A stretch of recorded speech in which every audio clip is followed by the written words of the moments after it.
Hello and welcome to the first episode of the Barely Opinionated Show.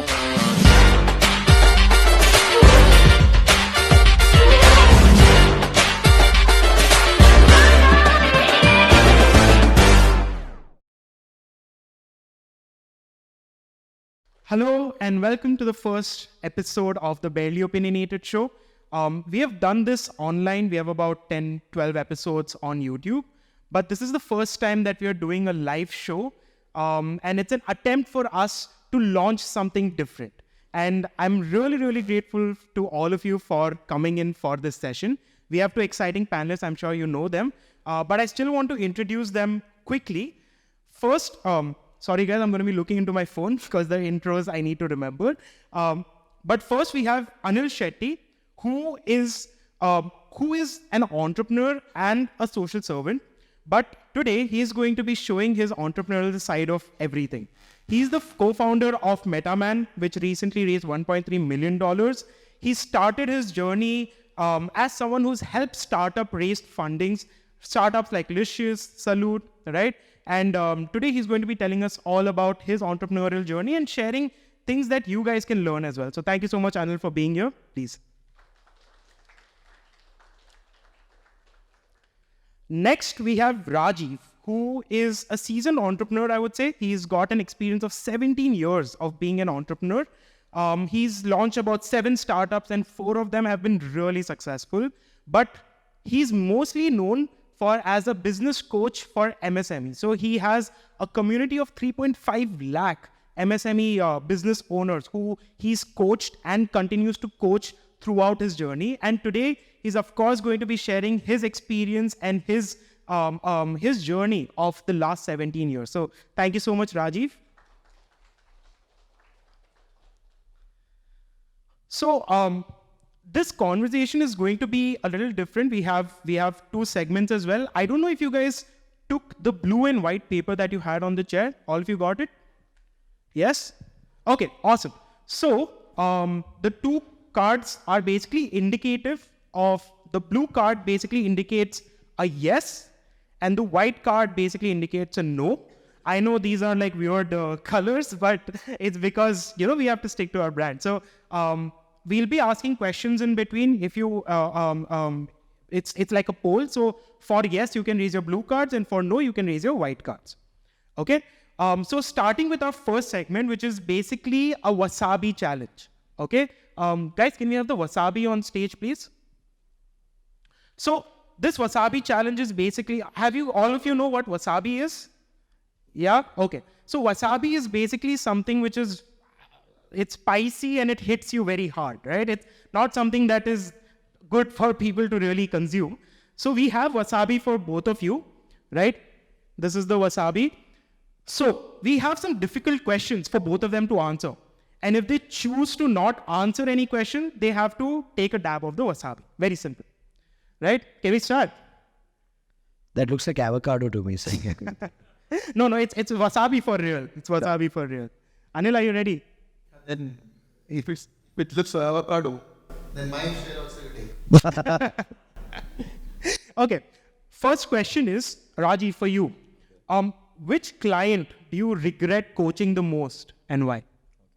So when I started my journey as a coach 17 years ago, I was a kid, so nobody trusted me. So I should go around businesses and say, pay me on performance. Only if I help your business achieve X amount of results, then pay me from the profits. So when you offer stuff for free, you attract freeloaders naturally. So what happened once was we got in touch with this marble and granite manufacturing company in Hosur. And it was run by a couple.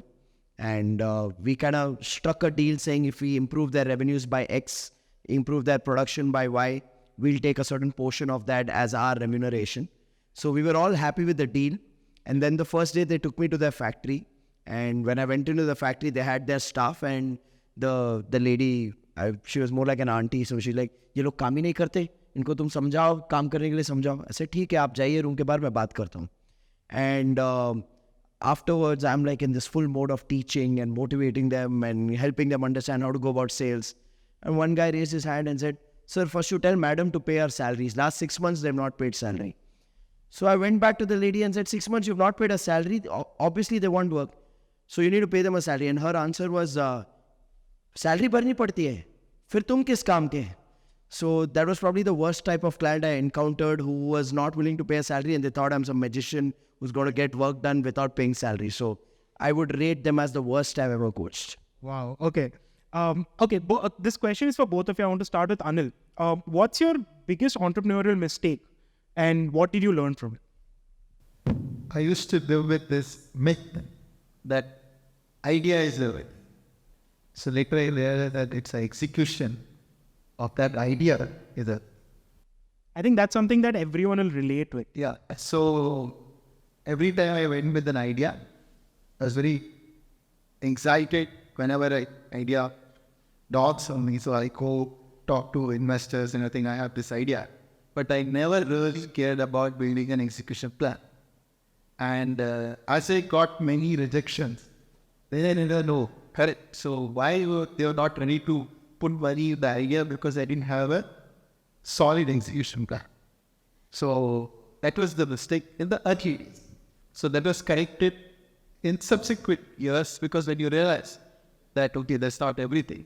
And then I had this opportunity to meet some great entrepreneurs who had great ideas, who were phenomenal founders, and they had an execution plan. And I raised money for quite a few of them.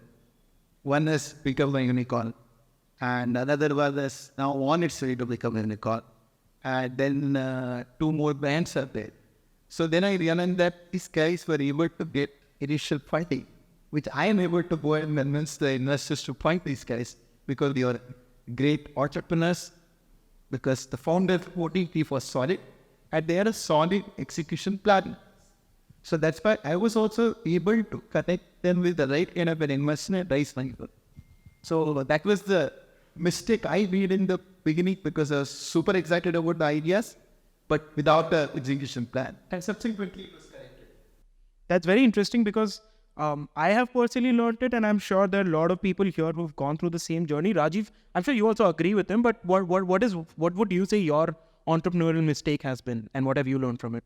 I think my biggest mistake has been the fact that in my initial years, I just enter every relationship with trust and good faith without gauging the person on the other side. As a result of that, there have been a lot of bitter experiences of betrayal, being cheated and stuff like that. So I've kind of built now a mental model where I go like, who I am is trust. So I'm not going to change that because of few bad experiences. I'll enter a relationship to give. I'll enter a relationship to care. I'll enter a relationship in business to trust the other person. But I will also keep my antennas active to gauge whether the person is reciprocating that or not. So I don't change who I am, but I'm more active about gauging the person ahead of me, because I believe the smarter way to live life is to be a mirror. Go and do give, care, but if the other person is transactional, then you also protect yourself and be transactional. I think that was one of my most important lessons. I think that also, there's a saying, right? The energy you give is the energy you get. And I'm guessing that... Not always. Really? You continue giving the energy that you'd like to give, and you disconnect from the people who don't give back the energy that you desire to get. Interesting. Very interesting. Okay. Anand, I think this question again for both of you. Tell us about a difficult business partner or co-founder you've had to deal with, and why? I think he agrees with me.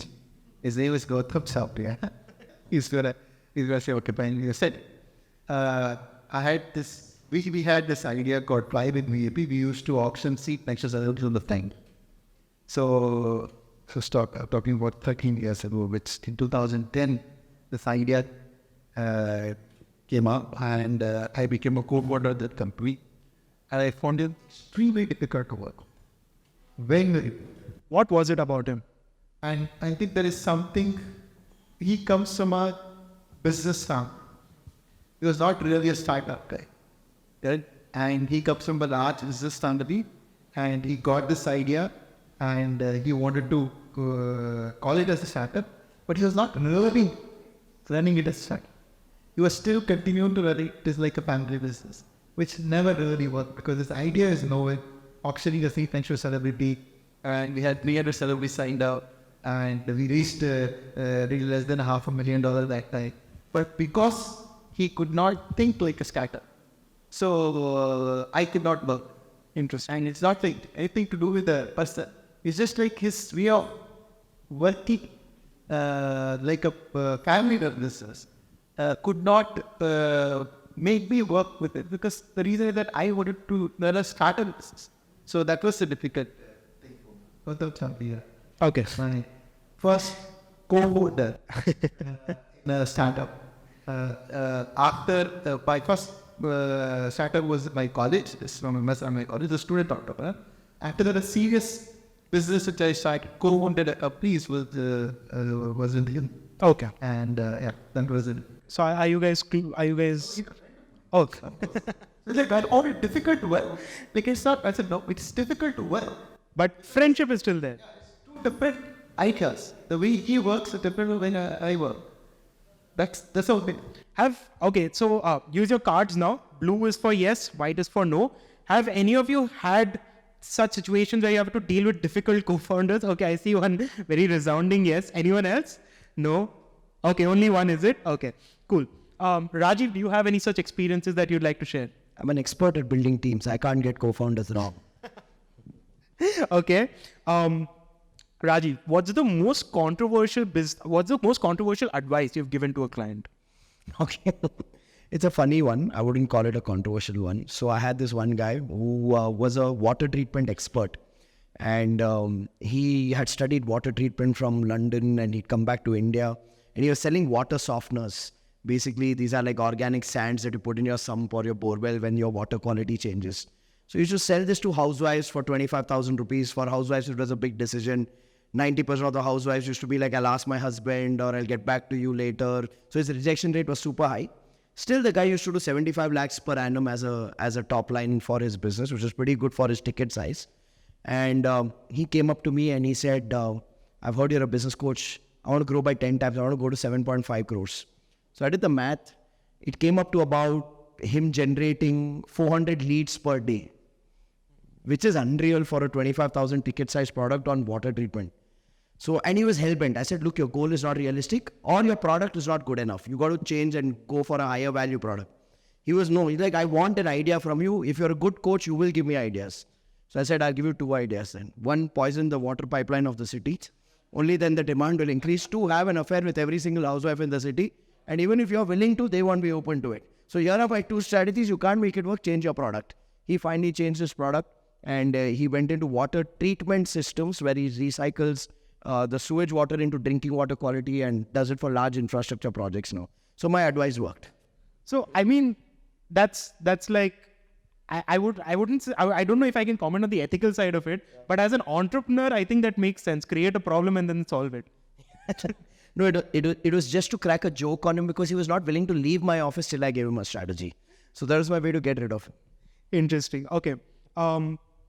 What's the harshest feedback that you've ever gotten from your investors or from your customers?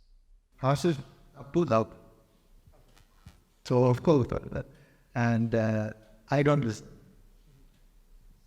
Is that something that impacted you and that you were? Did it lead to any change? Yeah, so like over the period of time when you mature, so you realize that, okay, so you should listen more. And you cannot live in your own la la land. So think of any investor who comes and actually teaches you something, even sometimes the business they pay, but they still remain friends with you, they invest in another business of yours, even if you are one of your idea players. Like some people, when they've invested in one business of yours and took a long time for this one, but they still remain your friend despite of I've seen this around. Then I realized that some of these investors or people who actually come and give you some advice are doing it for your own good. Earlier I used to think that they had free advice which they used to give, so I don't need it. So now I realize that because some of the advice comes out of their own experience. Even though they gave it free, it's still valid. Interesting. Would you like to add anything? Yeah, harshest advice. Yes. I think the most straightforward advice I got was this. 2013, I was broke and I used to do corporate consulting. So I was working with Tally. I did an 8-month project with Tally to help them sort out the sales of their channel partner network. And one of the vice presidents of Tally North, his name was Deepak Prakash. So in 8 months, I helped them increase their revenue significantly, but I really undercharged because I was desperate. When you are struggling as an entrepreneur, you getting a good brand name or you getting a client itself is a big thing. So I undercharged like crazy. And after 8 months, after the project got over, we are at a dinner and he looks at me and says, Rajiv, sach batao tujhe aaj. I said, हाँ Deepak bhai boliye. Like तुझसे बड़ा चूतिया नहीं देखा मैंने जिंदगी में. And I think that was a tight slap on my face. It was a wake-up call for me to realize that if you're good at something, don't undersell yourself. So after that, I kind of held my poise and said, no, if I deserve something, I'll ask for it. That's a good client also to tell you. It's a brilliant client, but he said that after billing. I wish he had told me halfway through the project. Okay. I guess the wasabi challenge was a fail because none of them had to eat the wasabi. Yeah, I'm so glad. Okay. Anyway, now moving on. Anil, I want to come to you. What is the one problem as an entrepreneur that because you've been part of startups, right? Since your college, what is the one problem that you see entrepreneurs face regularly and over the past decade also these challenges may have changed, may not have changed. What is it that you feel remains the same or has changed? Sometimes identifying a problem becomes a problem. So what we think is a problem and want to make a business around it may not be a problem. Right? And some people think that quite a few people are come to me and say, like, we want to build another flip company. Like there's already Flipkart and Amazon and Myntra and everything. So I just still have the last tell no, we are different, we want to raise money. I'm like, are you kidding? And because you live in your own illusion that, oh, what I'm doing is different. Because you don't do enough research or whether the same thing is experimented by somebody else or not. Okay? So I realized that ideas are plenty and everybody must be thinking. Many people have tried it. First, before getting into anything, you do enough research. For example, when I and Anil Shetty had this conversation one day, he was very thick. See, I asked him where did you get this chain from, and he said, hey, this is my mom's chain because there's not really a brand which is a men's first jewelry brand in India. And then he said, should start something with. He told me. Then I went back, for almost 3 months I didn't call him on anything. So I kept on doing research and every men focused that across the knee. Then I called him one day. I think you're right. There's no men's jewelry brand in India and all the jewelry is focused on women. But Indian men always wore jewelry. And look at the India's kings and the wealthy class. Always, even my grandfather used to wear earring, kadava, every done, right? So I said, okay, this is not an alien thought to Indian masters. It is a forgotten thing because of during the British time we became poor because of the invasion, and we had no money to actually afford this jewelry. Otherwise, we were a rich country which actually celebrated life with jewelry, correct? So then I thought, I think you're right. So there's no brand in India, and let's start. I took almost 3 months, constantly, whole night I used to sit at research. David, Miansa, 100 see, to figure out what actually says. What kind of a product they buy. Then we went back, then we went to some investors and said, okay, we are going to start a men's jewelry brand. And everybody laughing. Everybody said, are you kidding me? Men's jewelry, none of us wear jewelry.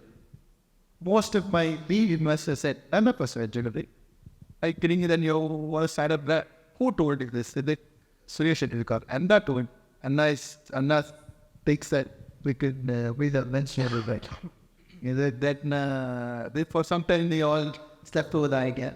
And then I was very persistent. I didn't know why I think it's going to work.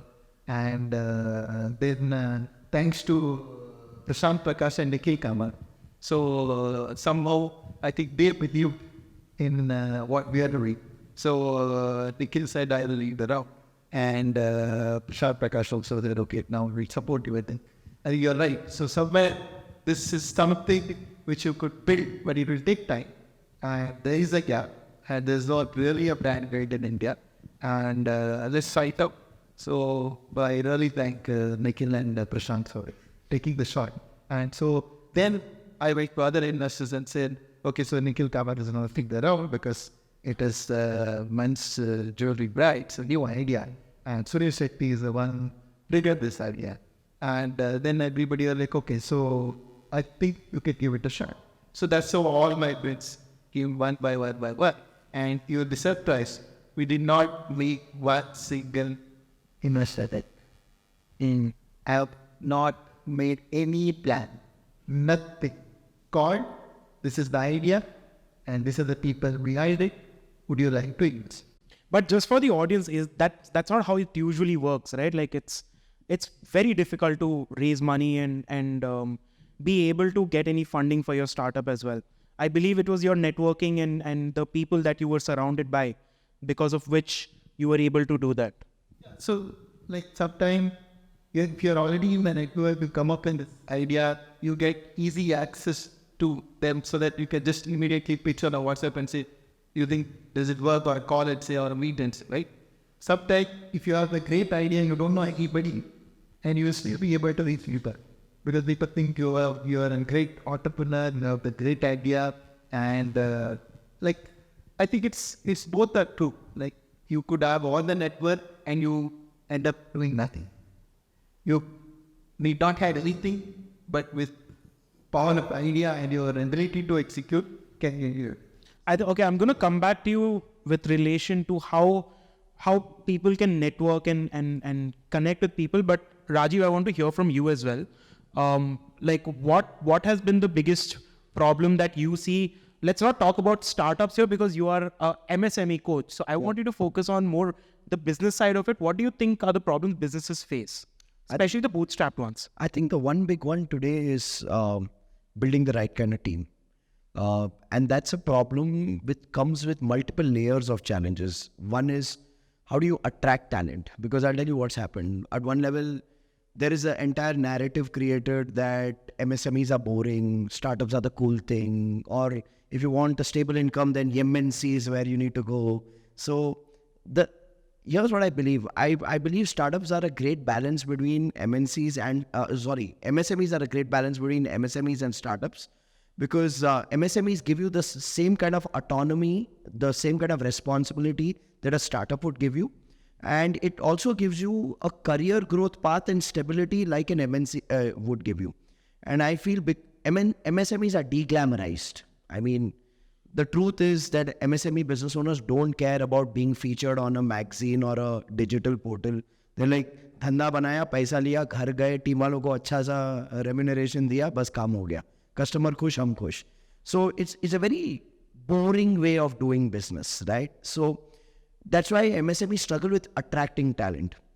The other big challenge, and I'm kind of putting it out here, is the Gen Z workforce is still figuring out for themselves what do they want from their own life.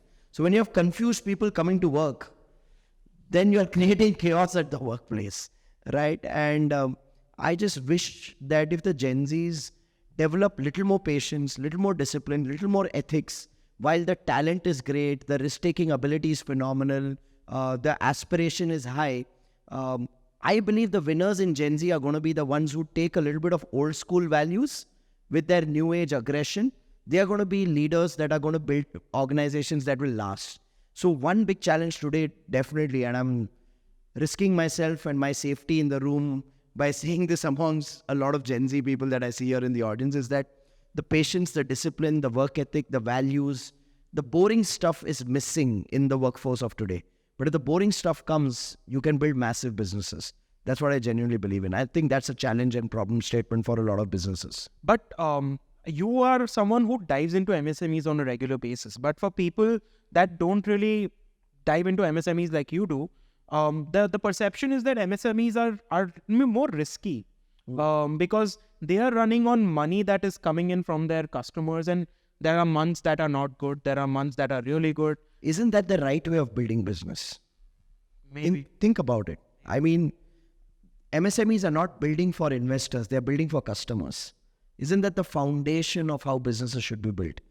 And mind you, I don't intend to make this a startup versus MSME debate because I've been through many. And, I'm going to get into that. and Anil is a very dear friend, so I don't want to pull swords out here. But I genuinely believe that it's where the glamour quotient is high, that's where attention is high. Interesting. Again, I should have mentioned this earlier, but we have two opposite ends of the business side, right? We have one who focuses more on bootstrapped MSMEs, and we have one who has a funded startup himself. Anil, now he's splitting us. Huh? Our love for each other cannot change after this. It's just on the stage. It's just on the stage. Okay. Yeah. But I want to get back to you, Anil, about what we were talking about, right? Like you said, you didn't really need a pitch deck or a plan to end up raising money or connect with people. How is it that me or people in the audience can connect with these people, network with these people, and maybe reach where you are? It's a very difficult answer. I'll answer it. Yeah. On his behalf. Sure. Because I've known his journey. Okay. See, please understand, today he's earned the right to make a call to Nikhil Kamath and say, this is my idea, back me. He's earned that right. He comes from nothing. He's built it. Okay. That's my way of making peace with him right now. No, but yeah, I understand. It's a kind of an advantage he's created for himself over a period of time. That of course comes with hard work, but I want you to talk about that journey. Well, first thing is, I never took any shortcuts. I've always been honest. And I never, kind of put up any image saying that what I am not, correct? And I went to all of this people to know them. And I was very open, okay, I want to learn this. And I always celebrated their success. Because I'm very proud of people who I was associated with, whom I see succeeded in that, correct? I keep saying this, that whether Kiran Majumdar, Mohandas, who became my mentors at the very beginning of my career. And in fact, I lost Mohan's first investment. He invested in private BAP and we lost it. He didn't say a word, correct? Because he thought we were honest. We could not succeed. And eventually started investing in other companies which I showed him, right? And I'm very, very proud of people who achieved great things in life. And that they see that, okay, here is a guy comes from nowhere who wanting to learn, because it has to come genuinely. People should feel like, okay, you want to learn something and you have an aspiration, but there's something called, I actually differentiate between aspiration and greed. I want to be an aspirational class, not a greedy class. So greed actually takes you to the path of shortcut, crime, unethical things, everything. But aspiration will give you that direction that you will start seeing people who have been successful in a rightful way.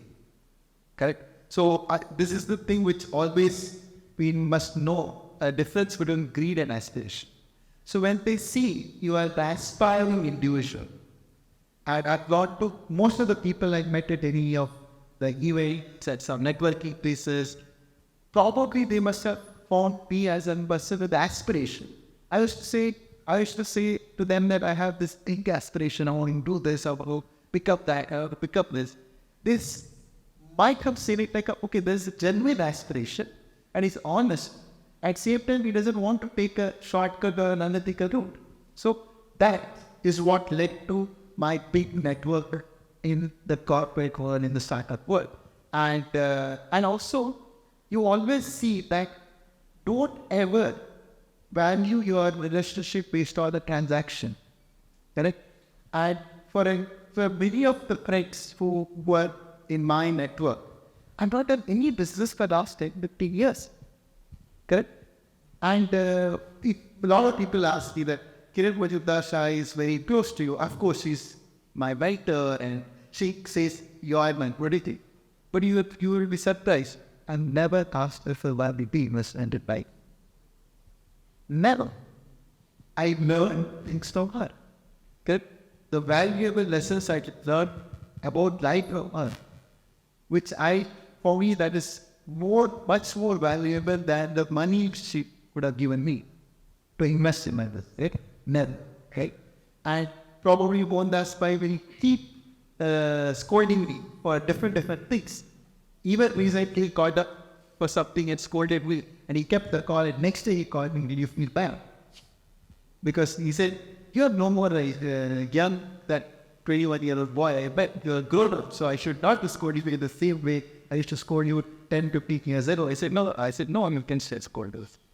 Okay? So, I don't, like when they also know that you never misuse their relationship.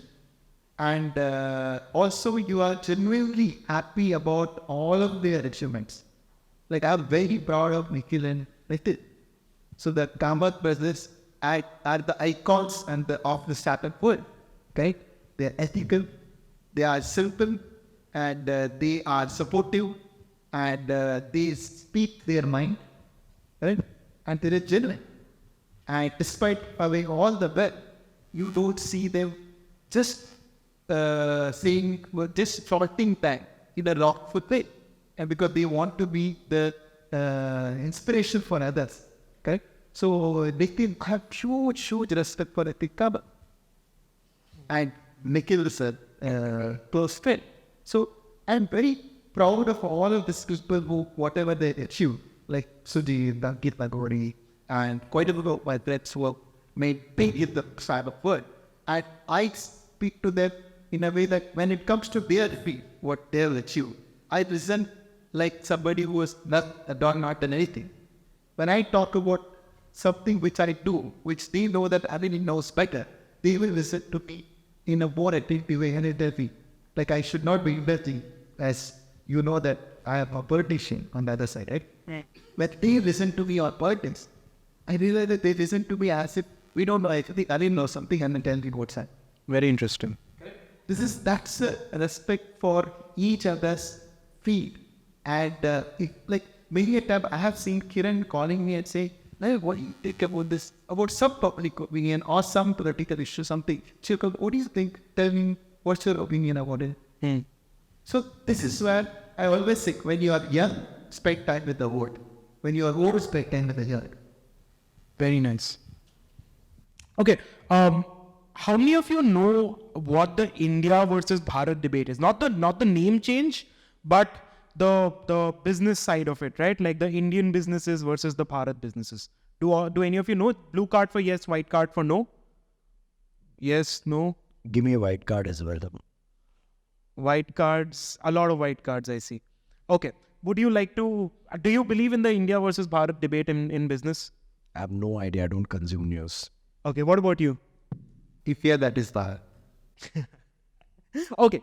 But just to categorically explain a bit, when we talk about businesses in India or India, it's like the cream of the crowd, right? When we talk about the Bharat, it's actual the roots and the backbone of the country. Definitely. I'm sure there are you would have differing opinions, you would have differing. I have no opinion. But Present India, that is bad. but You say forever.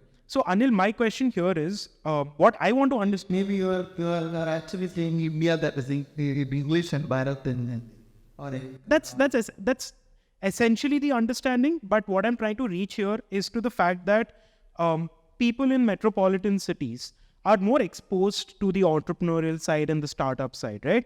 Yes, tier 2, tier 3 are now slowly getting exposed, but it's not that much, right?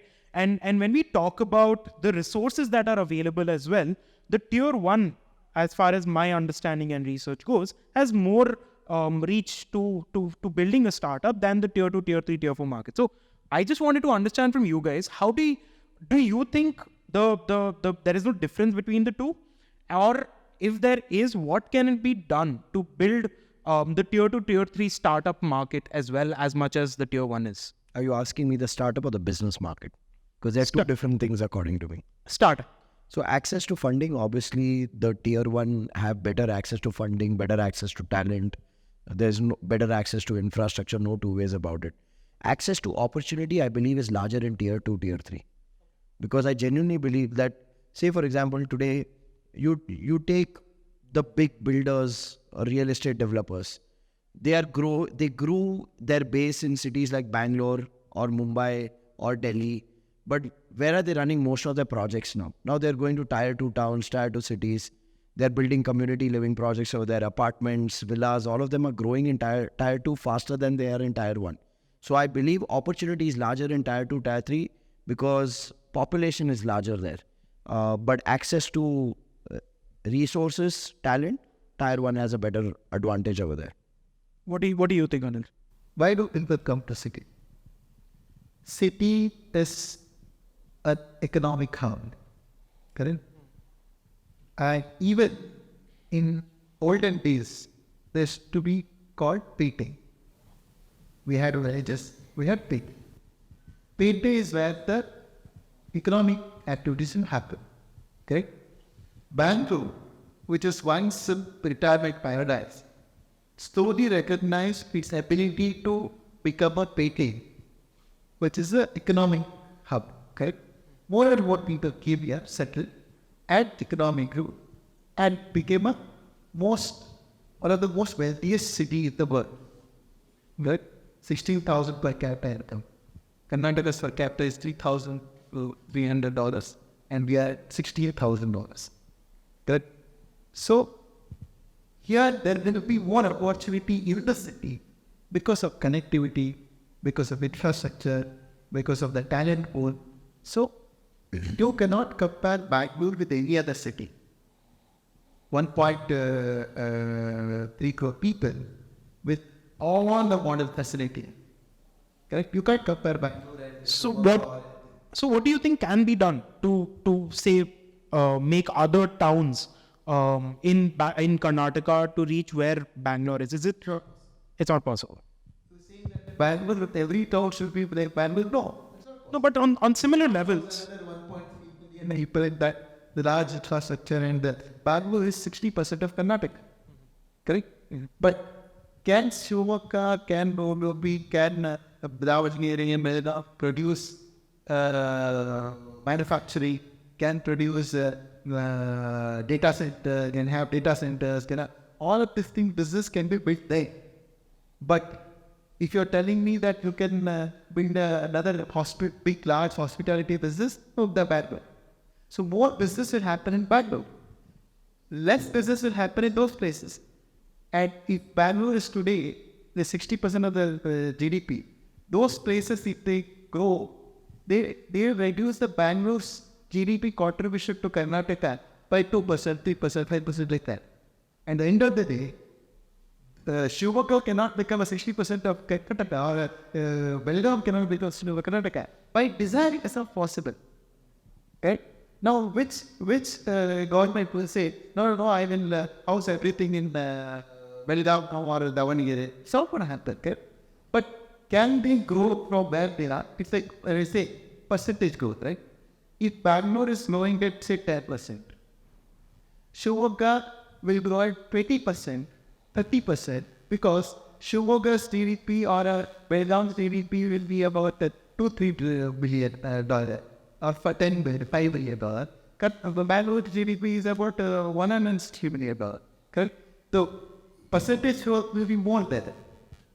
Correct? Bangalore will have a lesser percentage growth. They said Indian economy of India is going faster because we are a small economy compared to the American economy, because American economy cannot grow at the speed of us. Right.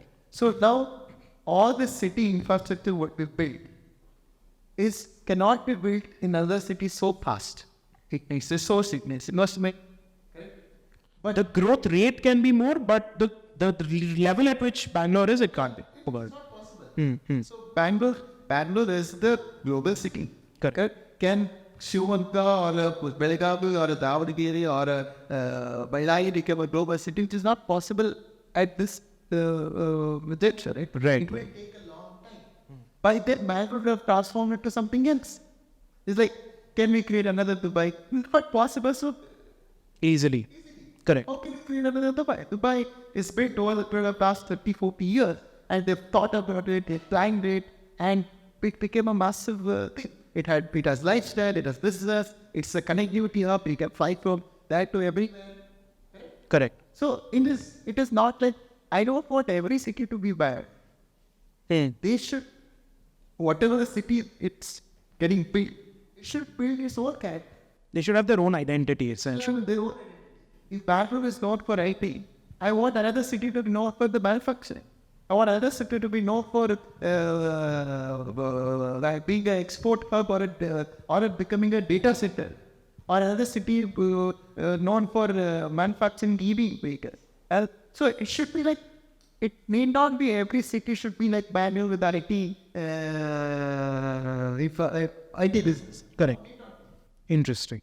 I'm guessing you have differing opinions. I gave my answer. Yeah. Okay. So I just want to come to the crowd now. So again, we'll use the blue card for yes, white card for no. I just have a few questions for you guys. First is, have any of you ever considered being an entrepreneur just to avoid having a boss? Just to avoid having a boss. Just put it up. I can't see it from behind. Quite a few. Okay, I see more yeses. Okay, cool.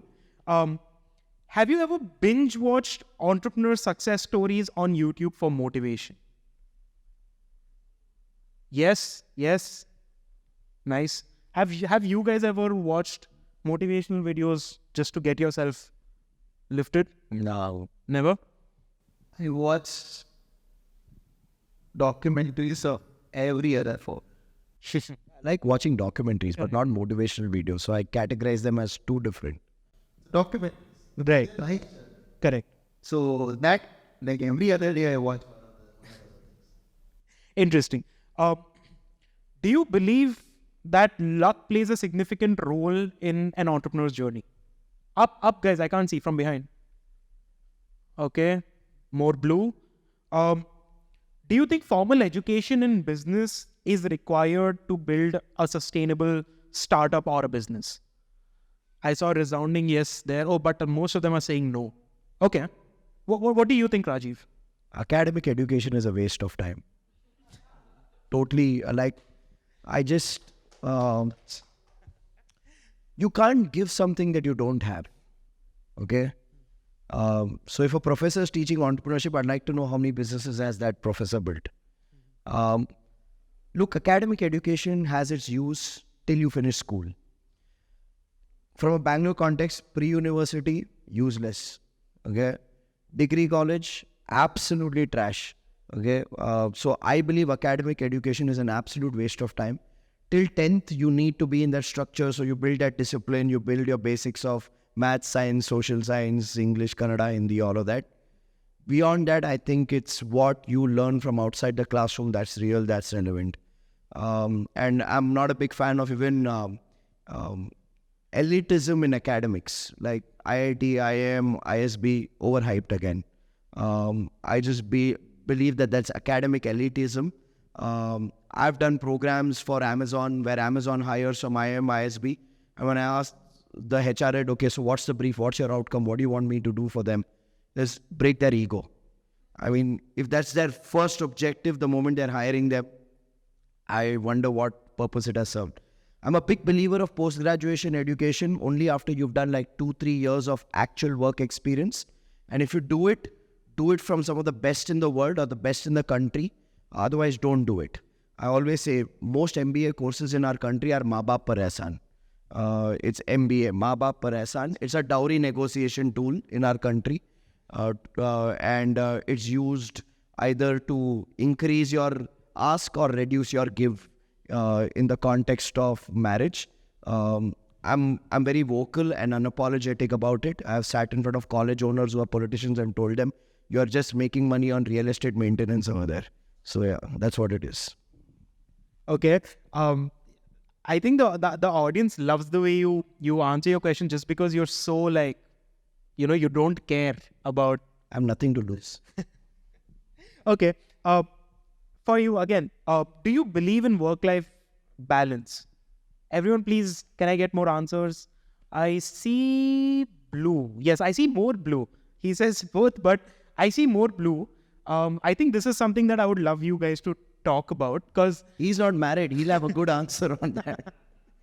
Oh, so you are all for work-life balance. I have a philosophy around it. I wouldn't call it work-life balance. So right before we got on stage, we were talking about the difference between millennials and the Gen Z, right? And how the younger workforce is a little more restricted in the way they want to sort of build is something that I heard from you guys. I want you to talk a little bit more because, of course, we saw more yeses in the work-life balance aspect of it. But what do you think? Rajiv, I'll start with you. So 8 hours work, 8 hours sleep, 8 hours family is a myth. It doesn't exist. Okay. So the entire concept of work-life balance itself loses its battle there because people think it's some perfect synchronization of time and priorities. I believe all of us live our life in phases. There's a phase of your life where work is priority, career is priority, building your skills is priority, building a network is priority. Then comes a phase of your life where your health becomes your priority, your relationships become your priority, your spouse becomes your priority, your children become your priority. So as long as you are clear about which phase you are in and you're going all in on your priority and the rest you are keeping it on maintenance mode. What does that mean? I may be working 16 hours a day because right now work is priority. But then I need to keep my health on maintenance mode by spending that 1 hour in the gym. If you're doing that, that's work-life balance according to me. I don't think there's an 8 hour perfect split. It's clarity and clarity of priority and clarity of maintenance. And you, at least your health and your relationships, you got to always have something that you do as maintenance mode, as a ritual. It may be going out for a walk in the evening with your spouse. It may be traveling once in 6 months together. It may be having a rule saying, okay, no phones once we enter the bedroom. Whatever that is, to keep that aspect of your life in maintenance mode, you at least have to do that. So that's my philosophy. Anil, what about you? I'm the wrong person to answer this. I read a hungry. I sleep when I was sleepy. I work out 24-hour schedules. And I don't have a balance. I don't want to have a balance. And I live in a different, my own concocted world. And I think that I can go on and on and on and on. And sometimes people ask me that, I'm sure, like, look at you, worry about your health, worry about that, worry about everything. I said, because I don't worry about any of those things, so I think I'm okay. And of course, I follow good diet. I don't eat much. I very optimal level of food. And I do a bit of exercise. And I'm very, very happy because I don't have comparison with anybody. I'm not embraced with anyone. I enjoy every bit of my life. However, so I don't care about many of the things what people think I am. So, and I think for me, life is about experiences. And if I'm doing an adventure sport, for me, that's an experience. If I'm sitting and watching a document, binge watching something, that's also an experience. So I don't have regrets of the past. I don't worry about the future. And I live today at this moment to live that moment with the understanding that the mystery is beautiful. The future is mystery, and going with that mystery is exciting. And that's why I don't need to worry about balancing, thinking then what will happen. This is a very interesting thing that when you drive a car in the middle of the night and you have a headlamp and you put see through 50 meters or 100 meters in the night, right? And if you're tracking from Bangalore, you're going to go to Mysore. You're not going to worry about should I apply the brake in Bidadi because you're thinking somebody will cross the road, that then should I apply a brake or not. Or you don't think about that. You only think about that 100 meters you could see and make sure that you drive government. You watch that 100 meters, so keep going that 100 meters, you'll reach Mysore. You will not worry about whether I should apply brake there, somebody else will to the accident there. So that's why for me, why work-life balance is simple and so long. You are not abusing your body. I don't drink, I don't smoke, and I don't eat spicy food. I don't eat food from fridge. I don't eat oily food. I don't eat sugary food, and I maintain all of that. It's a very Gen lifestyle that I've been maintaining 68 to 69 kilos for the last 50 years. And I was much more flexible in the body. And same time, because I'm happy, and I actually eat 1.5 meal a day. So one full meal and 1.5 meal. So that's all I eat. And I usually eat the vegetable stuff. I don't eat unpredictable stuff. Whatever staple food cooked at home I eat. And I don't fancy, see, it's a choice. So I don't fancy going out and eating. I don't fancy drinking or nothing. So I know it's a choice you just make.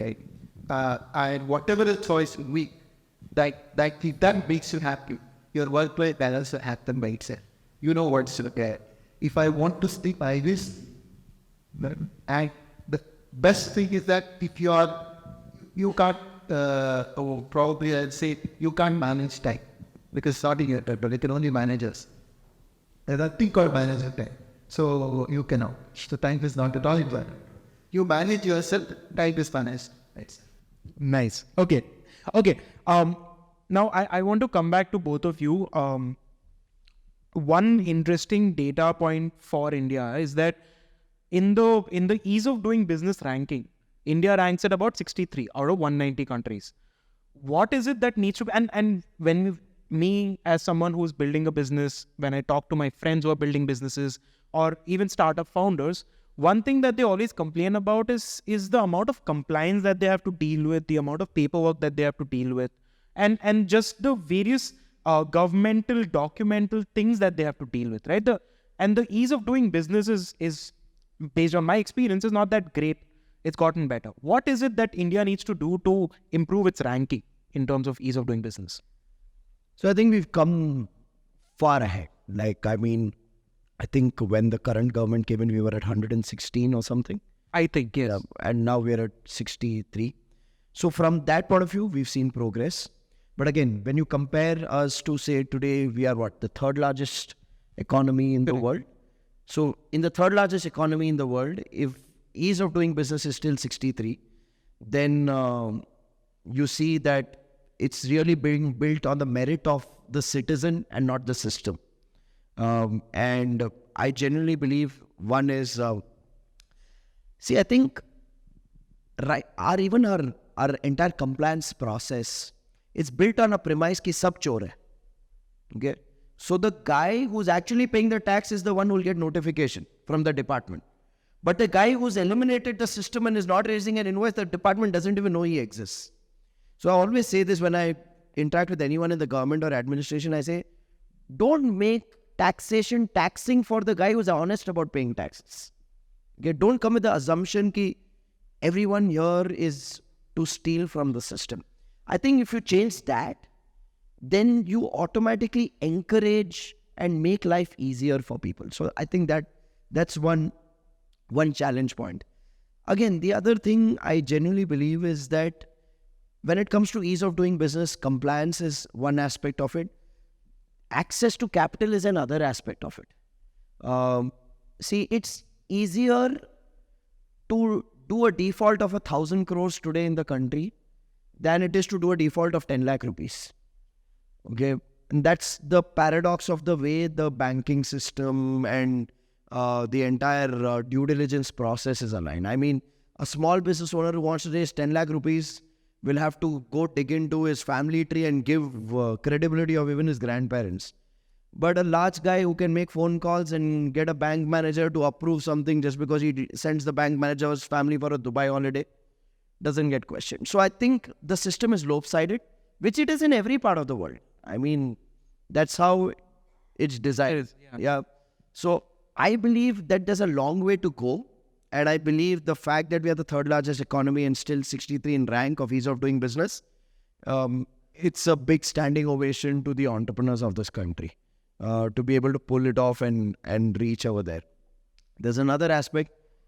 In general, I don't like to believe these global reports because there's very little merit over there. It's a narrative and a propaganda. So are we actually 63 is a question to ask. Like once they said Pakistan is a happier country. True. I'm like, what's wrong with you?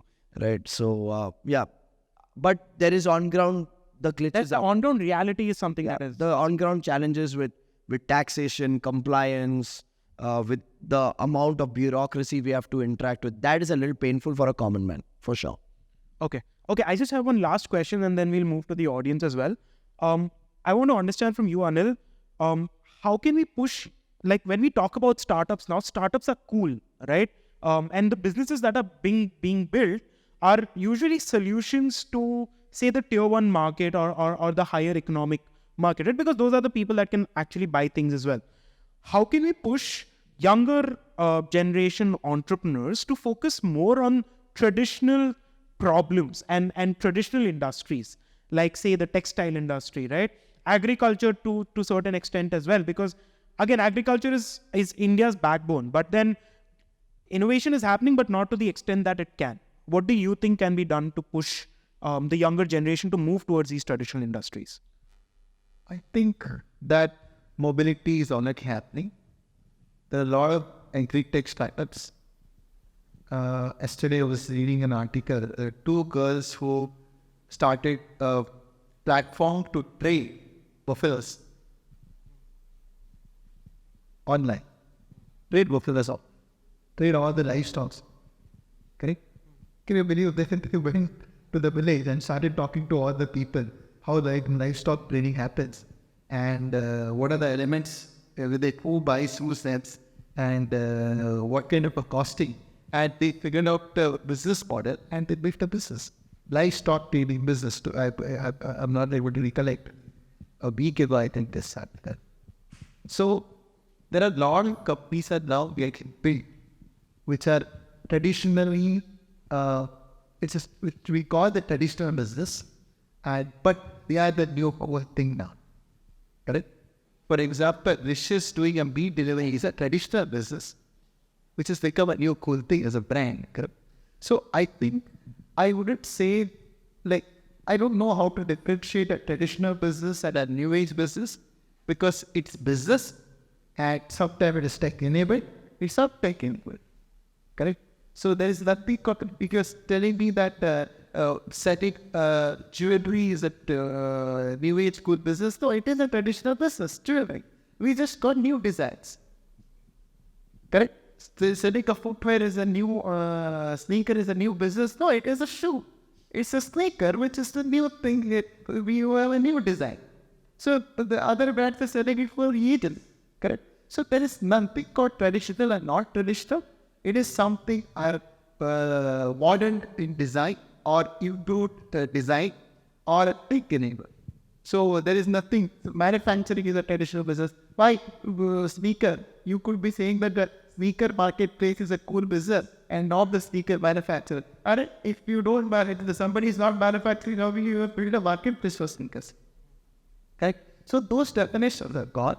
There is somebody who built a business to which catches fish, and catches a fish, and he has built the water. He's brought a tech in it, and this captain fish. So he figures out when they catch the fish, from catching the fish to delivering it to the spot. So he figured out logistic to take, right? So it is a large funded company. So I don't think there is any differentiation left. Correct? If I say you are selling a product which could be used 20 years ago. So if you are telling me that if you are selling Laringtine corn, which is a traditional business, if you are telling me that you are selling some old product which is not in use much, then it's called a traditional business. Okay? But every other business which is now tech enabled and which is now design oriented, so it's the same business. Okay. So there's no change. Okay. What about you, Rajiv? I got lost in his answer. Repeat the question for me. So the question is, how can we push younger entrepreneurs to focus more on traditional problems and more traditional industries than focusing on the new age industries which are more tech enabled? So I think my answer would repeat what Anil said. At the end of the day, if you're solving a problem, you're creating a product or service or a solution for which people are willing to spend money, you can't categorize it as new age or traditional. On the other hand, I would also say that, if we really want to drive innovation, because that's a word I heard you say, we need to improvise on the IP laws in the country and the enforcement of IP laws. So I think that the differentiation in India versus US is that IP protection is so big in the US that you encourage innovation. Here I know for a fact that, say, for example, I have a friend who has a factory of making kurtas and kurtis in Jaipur. He says, "Yaar, I'm so disincentivized to create a new design, because the moment I create a new design, on the streets of Jaipur, I'll get the same design within 1 week's time." So IP protection, design protection, patent protection, if that process is made tighter, we'll become a more innovative country. Right now, we are a more, iska chal raha hai, main bhi aisa bana lunga. We are more in that mindset. We are not really incentivizing innovation that much. There are assemblers. Yeah. But to become innovators. Yeah. So we are more focusing on assembly things. Correct? So get this from here, get this from here, assemble it, and call it a product and say it's our competitor product. No. You should actually do, which is now, because we didn't have enough resource to build that kind of innovative product and put money in deep research. Now slowly the capital is coming to deep research. You will see an innovative product, not the assembly product. The entire business so far is nothing but assembly. Right? So now we will see an innovation in every field. So we can say this is truly a made in India product, not made in assembled in India. Correct? True. It's not assembled in India, it's really made in India with innovation, technology, Indian product innovation, right? So that is what's going to be the next decade and 2 decades for it. Very, very interesting point. Now, I just want to open the floor to the audience. If you guys have any question, please just raise your hand. We'll get you a mic. So whoever's asking the question, please say your name and just direct your question to whoever it is. Hi, Vishal. So a few years ago, I participated in this Network Innovation Challenge. So it was all about do something new than already that's there. So when I did my research, what I found was India is going digital, but those digital they are commercial. Like those people are not paying you money for things online. So what I figured was digitally something there's a key to unlock the potential of India. Please, what is it? So I didn't see. So essentially, my point was India is going digital, but we can't commercialize on those digital needs because older people who form a large part of everything are not okay being on it. 65% of India is below 35, but 70% of India is below the age of 41.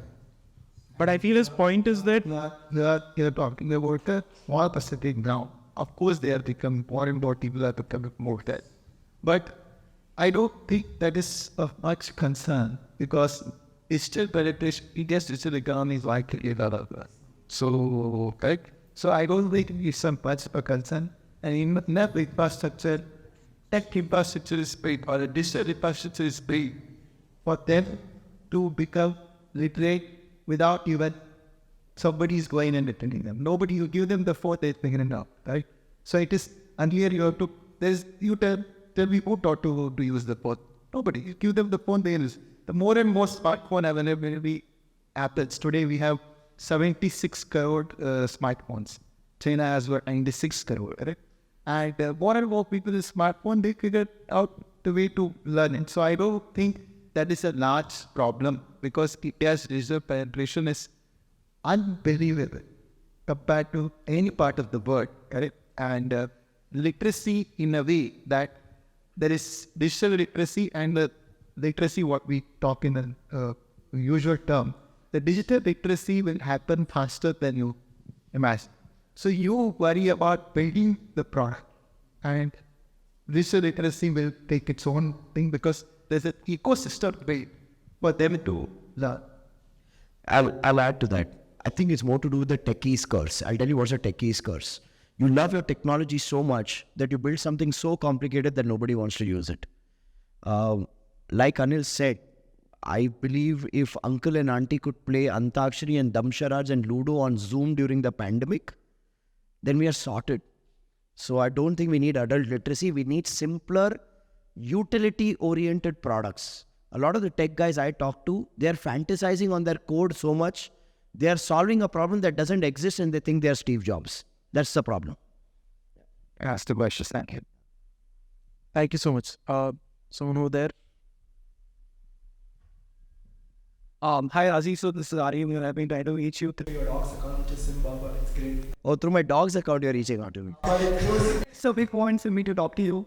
I think the question is pretty simple. Like you said about MSMEs, I find it very boring. It's because of scalability as a factor.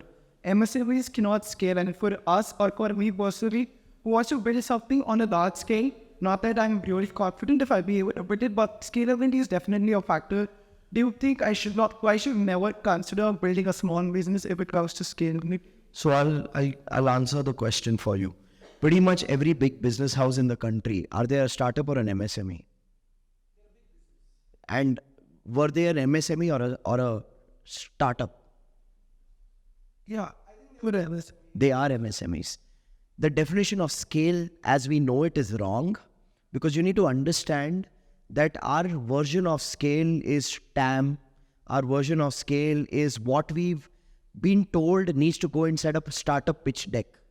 Okay? Look, I'm running a services business with 125 team members at a 40% profitability. Would you consider that a scale? Follow-up questions. Is contemporary for startup or ends? I believe we are a hardcore MSME. 17 years, never borrowed money, raised money, didn't build on tech, built on human skin. Now using tech for solving problems in the business. That's it. So firstly, understand this, that the notion that an MSME cannot be scaled up is a lie. The second thing is, I'll tell you what excites people about scale. What excites people about scale is brand name. What excites people about brand name is personal status and fame. I will tell you this, 7 out of 10 VC funded founders today are crying because they've taken VC money. And they're like, भाई कोई restaurant या कोई night club खुल रहा है तो बोल, मैं अपने पैसे डाल दूंगा, उसमें से घर पैसा आएगा, मेरे को किसी को जवाब देने को टेंशन नहीं रहेगा. So it's an entire, see, if you go into the system, you will hear the challenges of the system. The system is well marketed from the outside. Ask yourself, what do you want? Do you want to build for impact or do you want to build for impression? Do you want to build for profitability and taking money back home? Or do you want to build for only value unlocking? Both are good. It's about what excites you.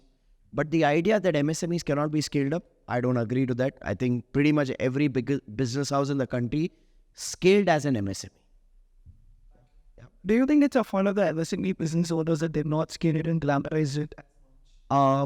See, it's two things. One, the capability of marketing is not very high in the MSME ecosystem. That's the flaw of the MSME ecosystem. MSMEs are pathetic storytellers, but they're the real stories. That's the paradox and the irony. So you want to put the onus on the MSME business owners, then yeah, fair. Then it's the flaw from the MSME business owners. But I think what worked for the startup ecosystem was that there was a lot of community building about startups that created the hype for startups. Plus, there was a lot of PR spending on startups that created the hype for startups. Now, those are things that MSMEs, if they replicate and emulate, then I'm sure a lot of young people like you will be like, man, I want to build a hardcore MSME. And I think this is also him telling you that you should check your dog's account. My wife manages it. Yeah.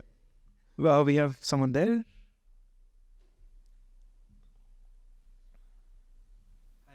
Yeah. Congratulations on your raising the funds.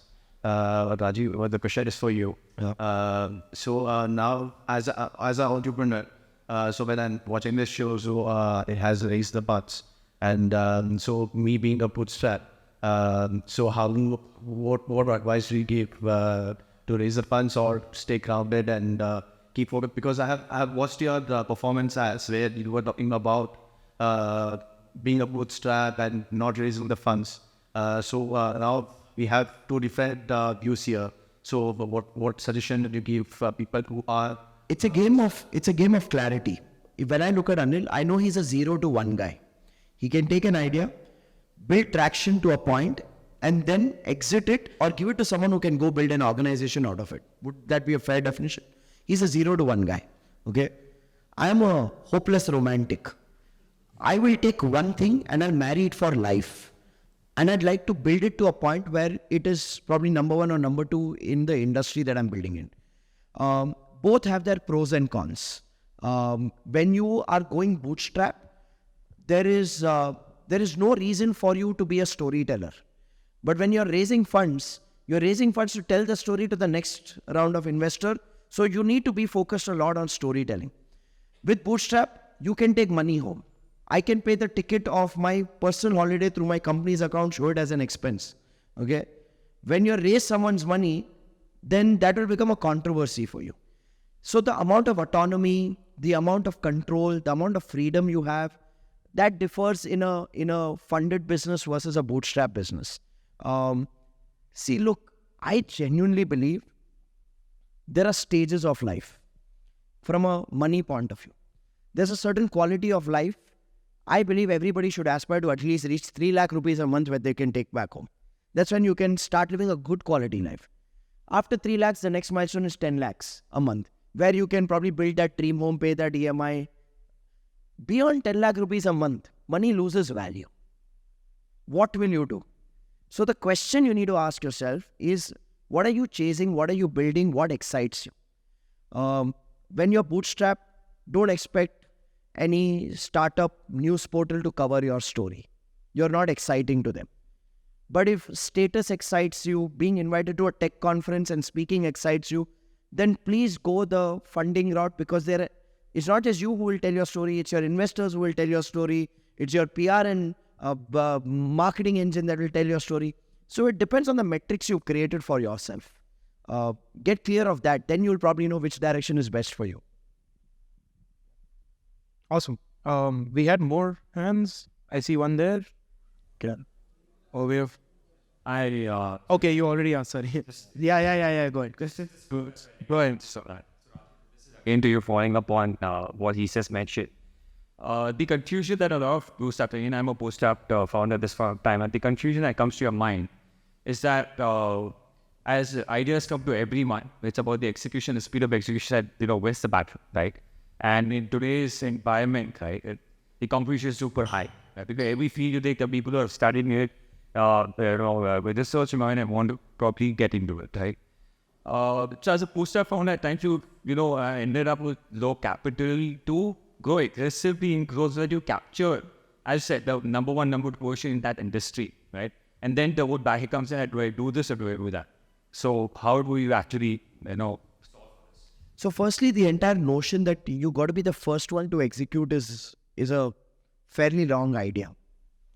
I think sometimes when you've seen everybody execute what they have to execute and you've learned from their mistakes, like I believe India is in a super position because we can learn from the mistakes of the US and from the mistakes of China. Now imagine if the Indian leaders went into FOMO mode and said, you know what, we'll just print money left, right and center and pump it back into our system. I don't think we'd be in the stable position that we are in today. Look at Sunil Shetty. He invested now in a startup that is a food delivery app. Now he's doing it after Swiggy and Zomato are duopolies in the market. Now Sunil Shetty is known for being a prudent investor and an entrepreneur. I'm sure they know that what is the problem that they are solving over there, right? So I'll tell you what's the real battle. The real battle is to mute the noise when you're bootstrapped. There's so much noise, okay, that you feel like you are missing out on something or you're not good enough. You feel like you're not yet there like the rest. I'll tell you one thing. Anyone whose stories you're hearing about is a story you're hearing about that because there is a lot of money backing that story to be told. Whether the substance is equal to the story, well, in my experience, I've been fairly disappointed when I've built relationships with the people whose stories I've been told only to realize they're hollow. So build in silence, mute the noise, build with the alignment to your own fundamentals. If you're 0 to 1, play the game of raise money, build, exit. But if you're not 0 to 1 and you're romantic towards your idea, then it's a marriage. It's not a one-night stand. Awesome. We had someone there also asking question. Hi, Rajiv sir. Hi. My name is Ronald. My question to you is that is creating a personal brand online, has it become a necessary precondition to attract talent, or create a network, or start businesses in India? Has content creation become a necessary condition? I was pessimistic about this, but now I am pretty much sure that content creation itself will branch out as a department in a lot of companies. Because once you build a personal brand, the advantages are massive, right? From attracting talent to reducing your cost of acquiring a customer. And it's working even in B2B businesses. It's like this, we're a country deprived of heroes. We love heroes. Okay? So when someone's out there telling their story, becoming relatable, then their business gets a great advantage of it. Like look at the Bombay Shaving Company. You have Bombay Shaving Company, which is a product business. But the amount of time the founder is spending on building a personal brand with all the podcasts, going out there, selling on the street, I think it's a great strategy. And he himself has acknowledged it that it works because the cost of acquiring customers and attracting talent both has reduced. So I genuinely believe we are in an attention deficit world. And in the attention deficit world, whoever grabs the attention grabs the pocket value, the wallet value. So build a personal brand. I believe content marketing or content creation is going to become a secondary skill for every founder. I hate to say this to you because I didn't like the idea of it myself, but it's a reality. Okay, because of shortage of time, I'll have to cut the session now. We'll have a small networking session in case you guys want to talk to and if you guys want to talk to them as well. But I really appreciate, first of all, both of you coming, Rajiv and Anil. Thank you so much for being part of the first live show. It's an honor to have both of you as my first guest. And thank you so much, all of you, for coming here, for showing up, for being patient throughout the show. Of course, this is the first one. There might have been small mistakes here and there. I hope we are barely opinionated. My job is to be barely opinionated. You should have your opinions. But yes, thank you so much for coming in. I apologize for any problems you might have faced. But again, this was the first show and hopefully we get better and better. We'll have more of these coming. So hopefully I'll see you guys again. Again, thank you so much.